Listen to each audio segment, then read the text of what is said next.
Vào tối ngày hôm qua theo giờ Việt Nam, một chiếc tàu ngầm có thể hoạt động ở độ sâu 3.000 mét vừa được điều tới Địa Trung Hải để xác định vị trí chiếc máy bay chở các nạn nhân xấu số. Theo Reuters dẫn lời Tổng thống Ai Cập Abdel Fattah al-Sisi cho biết, Bộ Quản lý Dầu mỏ hôm nay đã đưa thiết bị tìm kiếm tới. Họ có tàu ngầm có thể hoạt động ở độ sâu 3.000 mét.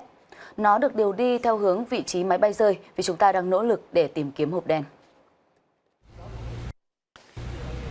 Các chuyên gia cho rằng ở độ sâu 3.000 mét tại khu vực tìm kiếm thuộc Địa Trung Hải, thiết bị phát tín hiệu định vị gắn trên hộp đen không thể truyền được tín hiệu lên mặt nước.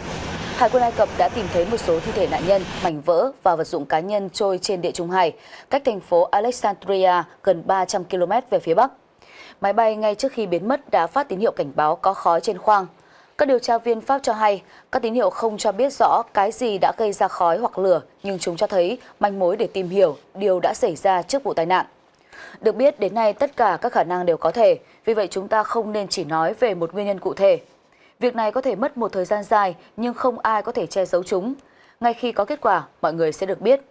Đây là chiếc máy bay mang số hiệu MS-804 của Egypt Air đã biến mất khỏi màn hình radar vào khoảng 2 giờ 30 phút sáng ngày 19 tháng 5 vừa qua. Trên khoang khi đó có 56 hành khách và 10 thành viên tổ bay khởi hành từ Paris, Pháp đi Cairo, Ai Cập.